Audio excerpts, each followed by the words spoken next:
अस्सलाम वालेकुम वरहमतुल्लाहि वबरकातुहू।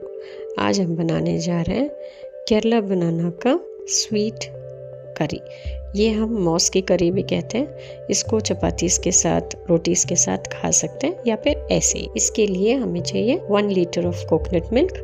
आई have used around half to 3/4 coconut to take out the milk. इतना ज़्यादा थिक मिल्क नहीं है, ये मीडियम थिक मिल्क है ये।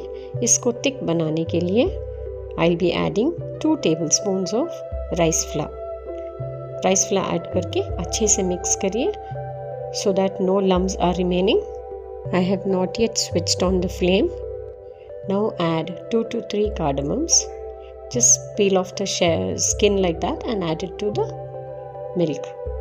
Now add 2 to 3 tablespoons of sugar for the beginning, and then later you can check the sweetness and then add more if you wish।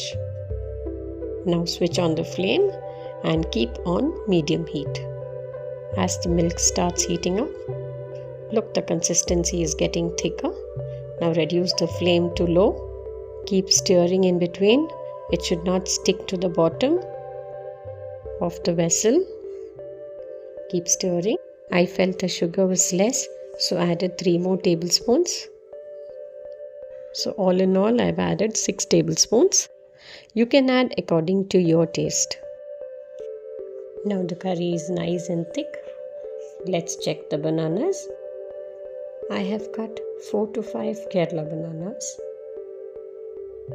Just slightly thick slices। Now add them to the curry। Mix and let it cook for 10 to 15 minutes till the bananas become slightly soft। Keep it on medium flame till the gravy also thickens। This is it. Now it's done. It's nice and ready। It's a very tasty dish to eat by itself as well as to have with rotis। This is a final look। Do try it out। As always, list of ingredients in the description box। Thank you for watching।